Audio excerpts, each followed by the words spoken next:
ವಿಕೃಪಾ ಚಾನಲ್ಗೆ ನಿಮಗೆಲ್ಲ ಸುಸ್ವಾಗತ. ಇವತ್ತು ನಾವು 2026ನೇ ಇಸ್ವಿಯ ಜನವರಿಯ ಧನುಸು ರಾಶಿಯ ಮಾಸ ಭವಿಷ್ಯ ನೋಡೋಣ. ಅದಕ್ಕೆ ಮುಂಚೆ ದಯವಿಟ್ಟು ನನ್ನ ಚಾನಲ್ ಲೈಕ್ ಮಾಡಿ, ಶೇರ್ ಮಾಡಿ, ಸಬ್ಸ್ಕ್ರೈಬ್ ಮಾಡಿ, ಫಾಲೋ ಮಾಡೋದು ಮರಿಬೇಡಿ. ಹಾಗೆ ಒಂದು 5-6 ನಿಮಿಷ ಟೈಮ್ ತೊಗೊಂಡು ಕಂಪ್ಲೀಟಾಗಿ ಈ ವಿಡಿಯೋನ ನೋಡಿ. ನಾನು ಕೊಟ್ಟಿರುವ ಒಂದೊಂದು ಪರಿಹಾರಗಳನ್ನ ನೀವು ತಲೆಯಲ್ಲಿ ಇಟ್ಕೊಂಡು ಏನು ಮಾಡಬೇಕು, ಏನು ಮಾಡಿದರೆ ಉಪಯೋಗ ಆಗುತ್ತೆ ಅಂತ ನೋಡಿಕೊಂಡು ನೀವು ಜೀವನನ ಸುಧಾರಿಸ್ಕೋಬೋದು. ಬನ್ನಿ ನೋಡೋಣ. ಧನುರ್ ರಾಶಿ, ಧನುರ್ ಲಗ್ನ, ಆಸ್ಥಾನ ಚೆನ್ನಾಗಿದ್ದು ಗುರುವಿನ ಅನುಗ್ರಹ ಚೆನ್ನಾಗಿದೆ. ಜಾತಕಗಳನ್ನು ಸಿದ್ಧಿಪಡಿಸ್ಕೊಳ್ಳೋ ಯೋಗ ಫಲ ಇದೆ. ಫಲಗಳು ಯೋಗಗಳು ನಿಮ್ಮ ಹತ್ರ ಇದ್ದಾಗ ಯಶಸ್ವಿಗಳು ನಿಮಗೆ ಆಗುತ್ತೆ. ಸಣ್ಣ ಸಣ್ಣ ವಿಚಾರಕ್ಕೆ ಮನಸ್ತಾಪ ಉಂಟಾಗೋ ಪರಿಸ್ಥಿತಿನೂ ಇದೆ. ಒಂದಿಷ್ಟು ಬದಲಾವಣೆಗಳು ಬಂತು, ಅದರಲ್ಲಿ ಲಾಭವೂ ಇದೆ, ನಷ್ಟವೂ ಇದೆ. ಲಾಭಕ್ಕಿಂತ ಹೆಚ್ಚಾಗಿ ನಷ್ಟನೇ ಆಯ್ತಾ ಬಂತು. ಇವಾಗ ಧನುರ್ ರಾಶಿಯವರು ಕೋಪನ ಬಿಟ್ಟು ಸಮಾಧಾನದಿಂದ ಇದ್ರೆ ನೀವು ಎಲ್ಲಾನು ಕಾರ್ಯಸಿದ್ಧಿ ಮಾಡ್ಕೊಂತೀವಿ. ವಿದ್ಯಾರ್ಥಿಗಳು ಹೆಚ್ಚಿನ ಓದೋದ್ ಕಡೆ ಗಮನ ಕೊಡಬೇಕಾಗತ್ತೆ. ಮೊಬೈಲ್ನ ಸ್ವಲ್ಪ ಪಕ್ಕ ಕೆಟ್ಟುಬಿಟ್ಟು ಯಾರು ಅವ್ರ ಪೇರೆಂಟ್ಸ್ ಇರ್ತಾರೆ ಅವರು ಸ್ವಲ್ಪ ಓದೋದ್ರ ಕಡೆ ಅವ್ರ ಕಡೆಗೆ ಗಮನ ಕೊಟ್ಟರೆ ಹೆಚ್ಚಿನ ಫಲಗಳನ್ನ ನೀವು ಪಡ್ಕೊಂಡು. ಹಾಗೆ ಧನುರಾಶಿಯಲ್ಲಿರೋರು ಗುರು ಪ್ರಾರ್ಥನೆ ಮಾಡಬೇಕು. ಗುರು ಸಾನ್ನಿಧ್ಯಕ್ಕೆ ಹೋಗಿ ಬನ್ನಿ. 2 ಎಕ್ಕದ ಹೂವು ಪೂರ್ವ ಮುಖಕ್ಕೆ ನಿಂತು ಅದನ್ನ ದೃಷ್ಟಿ ತೆಗೆದಿದ್ದನ್ನ ದಕ್ಷಿಣಕ್ಕೆ ಹಾಕೋದ್ರಿಂದ ನಿಮಗೆ ಬರುವಂಥ ದೋಷಗಳಿಂದ ಮುಕ್ತಿಗೊಳ್ತೀರಿ.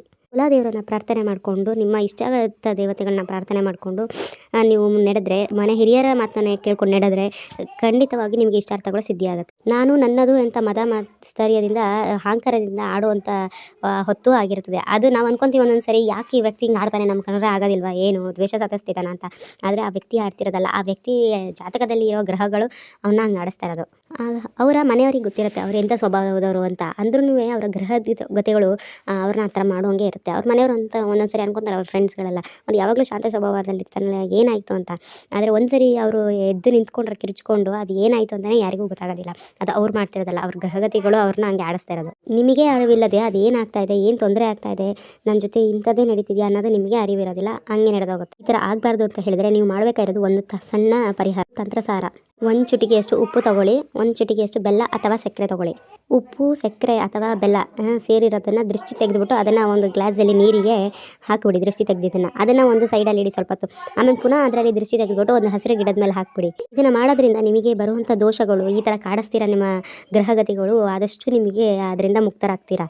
ಮಾಡಬೇಕು ಅಂತ ಇರ್ತೀರ ಸಾಧನೆಗಳು, ಆ ಸಾಧನೆಗಳಿಗೆ ಮಾಡೋಕ್ಕೆ ನಿಮಗೆ ಸ್ವಲ್ಪ ಶಕ್ತಿ ಸಿಗುತ್ತೆ. ನೀವೇನು ಅಂದ್ಕೊಂಡಷ್ಟೇ ಸಾಧನೆ ಆಗಬೇಕು, ಫಲಗಳು ಸಿಗಬೇಕು ಅಂತ ಹೇಳಿದರೆ ಅದಕ್ಕೆ ಗುರುವಿನ ಅನುಗ್ರಹ ಬೇಕೇ ಬೇಕು. ಅಂತ ಗುರುಗಳನ್ನ ಪ್ರಾರ್ಥನೆ ಮಾಡಿಕೊಂಡು, ಎಲ್ಲಿಯಾದರೂ ನಿಮಗೆ ಹಳದಿ ಕಲರ್ ಹೂ ಸಿಕ್ಕಿದ್ರೆ ಅದನ್ನು ತಗೊಂಡು ಪಾದದ ಮೇಲೆ ಇಟ್ಟು ಪ್ರಾರ್ಥನೆ ಮಾಡಿದರೆ ಖಂಡಿತ ಫಲಗಳನ್ನು ಸಿದ್ಧಿಗೊಳಿಸ್ಕೊತೀರಾ. ಮನಸ್ಸು ತುಂಬ ಚಂಚಲವಾಗಿದೆ ನಿಮ್ಮದು. ಚಂಚಲ ಅಂದರೆ ಹೇಗೆ, ನೀವು ಮಾಡಬೇಕಾಗಿದ್ದು ಒಂದು ಕೆಲಸದಿಂದನೋ, ಇಲ್ಲಾಂದರೆ ಮೇಲಧಿಕಾರಿಯಿಂದ ಒಂದು ಕಿರಿಕಿರಿಯೇನೋ ಒಂಥರ ಆ ವಿಷಯದಲ್ಲಿ ಏನಾಗುತ್ತೋ ಅಂತ ಅನ್ನೋದು ಅದು ನಿಮಗೆ ಚಂಚಲ ಉಂಟಾಗಿ. ಶುಕ್ರ ಇರೋ ಆಸ್ಥಾನ ಚೆನ್ನಾಗಿದೆ, ಆರ್ಥಿಕ ಪರಿಸ್ಥಿತಿ ಪರವಾಗಿಲ್ಲ. ಅತಿಯಾಗಿ ಆರ್ಥಿಕ ಪರಿಸ್ಥಿತಿ ಚೆನ್ನಾಗಿದೆ ಅಂತ ಅಲ್ಲ, ಆದರೆ ನೀವು ಏನು ಉಳಿಸ್ಕೊಂಡಿದ್ದೀರಾ, ಸಂಪಾದನೆ ಮಾಡಿದ್ದೀರಾ ಅದನ್ನು ಒಂದು ತಕ್ಕ ಮಟ್ಟಿಗೆ ಚೆನ್ನಾಗಿರುತ್ತೆ. ಮತ್ತು ಕುಟುಂಬದಲ್ಲಿ ಒಂದು ಸಂತೋಷದಿಂದ ಇರ್ಬೋದು, ನೆಮ್ಮದಿಯಿಂದ.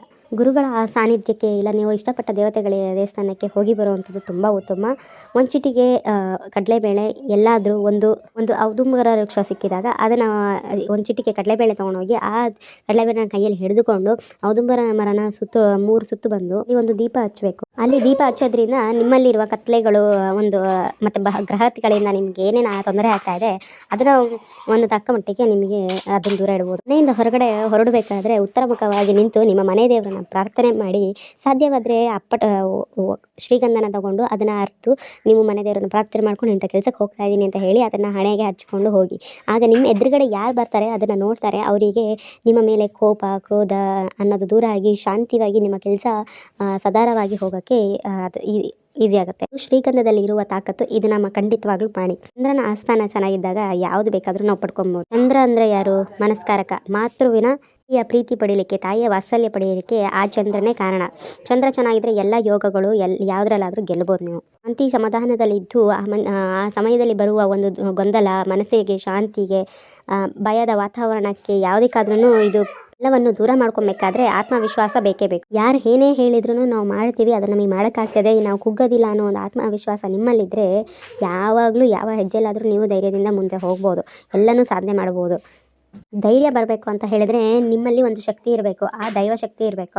ಆ ದೈವಶಕ್ತಿ ನಿಮ್ಮ ಜೊತೆಗಿದ್ದಾಗ ನೀವು ಪ್ರತಿಯೊಂದು ಹೆಜ್ಜೆಯಲ್ಲೂ ನೀವು ಗೆಲುವನ್ನೇ ಸಾಧಿಸ್ತೀರಿ. ವ್ಯವಹಾರ ಯಾವುದೇ ಕೆಲಸ ಆದ್ರೂ ನೀವು ಗುರುವಿನ ಅನುಗ್ರಹ ಬೇಕೇ ಬೇಕು. ಅಧಿಕವಾಗಿ ನೀವು ಏನೋ ಚಿಂತನೆ ಮಾಡ್ತಾ ಅಥವಾ ಯಾವುದನ್ನು ಸಿದ್ಧಿಪಡಿಸ್ಕೊಳ್ಳೋಕ್ಕೆ ಹಠವನ್ನು ಮಾಡ್ತಾ ಇಲ್ಲ ನಮಗೆ ಯಾವುದೋ ಒಂದು ವಸ್ತುನ ಬೇಕೇ ಬೇಕು ಅಂತ ಹೇಳಿ ಹಠವನ್ನು ಮಾಡಿ ಅದನ್ನು ದುಬಾರಿ ಬೆಲೆಗೆ ಕೊಂಡುಕೊಂಡು ಮುಂದಿನ ಒಂದು ಕಾಲದಲ್ಲಿ ನೀವು ಅದಕ್ಕೆ ದುಬಾರಿ ಏನೋ ಒಂದು ದಂಡನ ಕಟ್ಟೋಕ್ಕೆ ಆಗ್ಬೋದು ನಿಮ್ಮ ಪರಿಸ್ಥಿತಿ. ಮನುಷ್ಯನಿಗೆ ಆಸೆ ಇರಲೇಬೇಕು, ಆಸೆ ಇಲ್ಲದೆ ಜೀವನ ಆಗೋದಿಲ್ಲ. ಆದರೆ ಹೇಗೆ ಆಸೆ ಪಡಬೇಕು, ನಮ್ಮ ಕೈಲಿ ಆದರೆ ಮಾತ್ರ ಆಸೆ ಪಡಬೇಕು, ಅದು ನಮಗೆ ಸರಿಯಾಗಿದ್ದರೆ ಮಾತ್ರ ನಾವು ಪಡ್ಕೊಳಕ್ಕೆ ನೋಡಬೇಕು. ಅದೇ ಬೇರೆಯವರಿಗೆ ನಾವು ಒಂದು ಕುಗ್ಸೋಕ್ಕೆ, ಬೇರೆಯವ್ರ ಮುಂದೆ ನಾವು ಚೆನ್ನಾಗಿದ್ದೀವಿ ಅಂತ ತೋರ್ಸೋಕ್ಕೋಸ್ಕರ ನಿಮಗೆ ಬೇಡದ್ದೆಲ್ಲ ನೀವು ಪಡ್ಕೊಳಕ್ಕೆ ನೋಡಬೇಡಿ. ಇದ್ರ ಬಗ್ಗೆ ನೀವು ಅಚಾರ್ಯ ತೋರಿಸ್ಬೇಡಿ, ನೀವು ಇದ್ರ ಬಗ್ಗೆ ಜೋಪಾನವಾಗಿರಿ. ಇದಕ್ಕೆ ಪರಿಹಾರ ಒಂದು ಚುಟಿಕೆ ಅರಿಶಿನ ತಗೊಂಡು ಓಂ ಧುಂ ದುರ್ಗಾಯೇ ನಮಃ ಹೀಗೆ ತಾಯಿ ದುರ್ಗಾನ ನೀವು ಆರಾಧನೆ ಮಾಡೋದ್ರಿಂದ ಇಷ್ಟಾರ್ಥಗಳನ್ನು ಸಿದ್ಧಿಪಡಿಸ್ಕೊಳ್ಬೋದು. ನೀವು ಏನೋ ಒಂದು ಸಿದ್ಧಿ ಮಾಡ್ಕೊಳ್ಳೇಬೇಕು ಅಂತ ಹೇಳಿದ್ರೆ ನಿಮ್ಮ ದುರ್ಗೆ ದೇವಿ ಜೊತೆಗೆ ನೀವು ಯಾವ ದೇವ್ರನ್ನ ಇಷ್ಟಪಟ್ಟು ನೀವು ಪೂಜಿಸ್ತೀರಾ ಆ ದೇವ್ರದ್ದು ಸಮೇತ ಕೃಪೆ ಬೇಕೇ ಬೇಕು.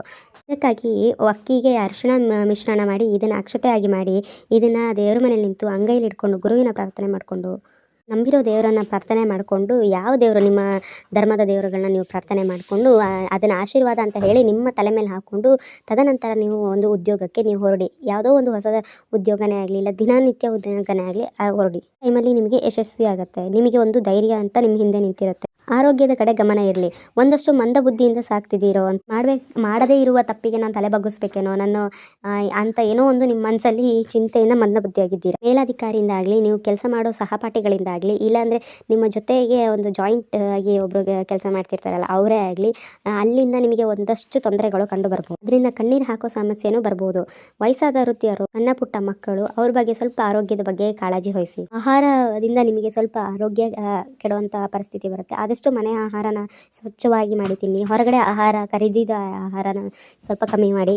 ನೀವು ಮನೆಯಿಂದ ಆಚೆ ಎಲ್ಲಿಯಾದರೂ ಹೊರಡಬೇಕಾದ್ರೆ ನಿಮ್ಮ ಮುಖ್ಯ ದ್ವಾರದಲ್ಲಿ ನಿಂತು ಮನೆ ಮುಖ್ಯ ದ್ವಾರ ಅಂದರೆ ಯಾವ ಡೋರು ನಿಮ್ಮದು ಡೈರೆಕ್ಷನಿಗೆ ಅಂತ ಬರ್ತದೆ ಆ ಮುಖ್ಯ ದ್ವಾರದ ಹತ್ರ ನಿಂತು ನಿಮ್ಮ ಅಂಗೈಯಿಂದ ಮುಟ್ಟಿ ನಮ್ಮ ಮನೆಯವ್ರದ್ದು ನಮ್ಮದ ಸುರಕ್ಷೆಗಾಗಿ ನಿಮ್ಮ ಮನೆಯವ್ರನ್ನ ಬೇಡ್ಕೊಳ್ಳಿ. ಒಂದು ಚುಟಿಕೆ ಅರಿಶಿಣವನ್ನು ಮುಂದೆ ಯಾವ ಬಾಗಿಲಿಗೆ ನೀವು ಕೈ ಇಟ್ಟಿರ್ತೀರಾ ಆ ಬಾಗಿಲಿಗೆ ಹಚ್ಚಿ ಅದನ್ನು ನಿಮ್ಮ ಹಣೆಗೆ ಇಟ್ಕೊಳ್ಳೋದ್ರಿಂದ ನಿಮಗೆ ಆಯುಸ್ಸು ಆರೋಗ್ಯ ಅಭಿವೃದ್ಧಿ ನಿಮಗೆ ನಿಮ್ಮ ಮನೆಯವರಿಗೆ ಕಂಡು ಬರ್ತದೆ. ಕೆಲಸ ಕಾರ್ಯಗಳು ಮಾಡಬೇಕಾದ್ರೂ ನಿಮ್ಮ ಮನಸ್ಸಿನ ಸಮಾಧಾನವಾಗಿ ಇಟ್ಟುಕೊಂಡು ತೃಪ್ತಿಯಾಗಿ ಕೆಲಸ ಮಾಡಿ. ಆಗ ಪ್ರಭು ಶ್ರೀ ರಾಮಚಂದ್ರ ಅನುಗ್ರಹನೂ ಸಿದ್ಧಿಗೊಳ್ಕೊತೀರಿ. ವೃತ್ತಿಯಲ್ಲಿ ಒಂದು ಬದಲಾವಣೆ ತಂದುಕೊಡೋ ಯೋಗ ಫಲನೂ ನಿಮ್ಮದಾಗ್ತದೆ. ಹಾಗೆ ನೀವೇನು ಅಂದುಕೊಂಡ್ರೂ ಅಸಾಧ್ಯವನ್ನು ಪಡ್ಕೊಳ್ಳೋಷ್ಟು ಯೋಗ ಫಲ ನಿಮಗಿದೆ. ಆದರೆ ಮುಖ್ಯವಾಗಿ ಏನಂತ ಹೇಳಿದರೆ ಶ್ರಮ ಇರಬೇಕು. ಶ್ರಮ ಇಲ್ಲ ಅಂತ ಹೇಳಿದರೆ ನಾವು ಕೂತಲ್ಲಿ ಎಲ್ಲ ಆಗಬೇಕು ಅಂದರೆ ಆಗೋದಿಲ್ಲ. ನೀವು ಶ್ರಮ ಪಟ್ಟರೆ ಶ್ರಮಕ್ಕೆ ತಕ್ಕ ಪ್ರತಿಫಲ ಸಿಗ್ತದೆ. ನಿಮ್ಮ ಶ್ರಮಕ್ಕೆ ತಕ್ಕ ಪ್ರತಿಫಲ ಸಿಕ್ಕಿದಾಗ ಅದರ ಆನಂದನೇ ಬೇರೆ. ಅದ್ಭುತವಾದ ಕಾಲವನ್ನು ಸುಂದರವಾದ ಕ್ಷಣವನ್ನು ಆ ಟೈಮಲ್ಲಿ ನೀವು ಸಿದ್ಧಿಗೊಳಿಸ್ಕೋತೀರಿ. ಯಾವುದೇ ಕೆಲಸ ಮಾಡೋಕ್ಕೆ ಮುಂಚೆ ಮೊದಲಾಗಿ ಮಹಾಗಣಪತಿಯನ್ನು ಪ್ರಾರ್ಥನೆ ಮಾಡ್ಕೊಳ್ಳಿ. ಮಹಾಗಣಪತಿಯ ಪ್ರಾರ್ಥನೆ ಮಾಡಿಕೊಂಡು ಒಂದು 21 ಗರಿಕೆನ ಗಣಪತಿಯ ಪಾದದ ಮೇಲೆ ಇಟ್ಟು ಪ್ರಾರ್ಥನೆ ಮಾಡಿಕೊಂಡು ಆಮೇಲೆ ಶುರು ಮಾಡಿ. ಪ್ರಸ್ತುತ ಇರುವ ನಿಮ್ಮ ಗ್ರಹ ಸಂಚಾರಗಳಲ್ಲಿ ನಿಮ್ಮ ಕುಟುಂಬದವರಾಗಲಿ ಒಟ್ಟಿಗೆ ಕೆಲಸ ಮಾಡೋರಾಗಲಿ ಯಾರೊಬ್ಬರೇ ಆಗಲಿ ನಿಮ್ಮ ಮಾತನ್ನ ಕೇಳೋ ಸಂದರ್ಭದಲ್ಲಿ ಅವರಿರೋದಿಲ್ಲ. ಕಾರಣ ನಿಮ್ಮ ಮಾತು ಬೇರೆಯವರಿಗೆ ಎಷ್ಟು ಹಿತವಾಗಿರುತ್ತೆ ಅನ್ನೋದನ್ನ ನೀವು ಯೋಚನೆ ಮಾಡಬೇಕು. ಯಾವುದೋ ಶತ್ರುಗಳು ಇದ್ದಾರೆ ಆದರೆ ಅವ್ರನ್ನ ನಾವು ದೂರ ಮಾಡ್ಕೊಂಡಿದ್ದೀವಿ ಅಂತ ಇರ್ತೀರಲ್ಲ, ಶತ್ರುಗಳನ್ನ ನಿಮ್ಮ ಹತ್ರದಲ್ಲೇ ಇಟ್ಕೊಂಡು ಅವರ ನಡೆನುಡಿಗಳನ್ನ ನೀವು ಗಮನಿಸಬೇಕು. ಆದರೆ ಶತ್ರುಗಳು ನಮ್ಮ ಜೊತೆ ಇದ್ದಾಗ ನಮಗೆ ಏನು ಮಾಡ್ತಾರೋ ಅನ್ನೋದು ನಮಗಿರುತ್ತೆ. ಆಗ ಒಂದು ಅಚ್ಚು ಬೆಲ್ಲನ ತುಪ್ಪ ಹಾಕಿ ನೀವು ದೀಪಾರಾಧನೆ ಆಂಜನೇಯಂಗೆ ಮಾಡೋದ್ರಿಂದ ನಿಮಗೆ ಆ ಶತ್ರುವಿಂದ ಬರುವಂಥ ಸಂಕಟಗಳಿಂದ ಅದು ದೂರ ಮಾಡುತ್ತೆ.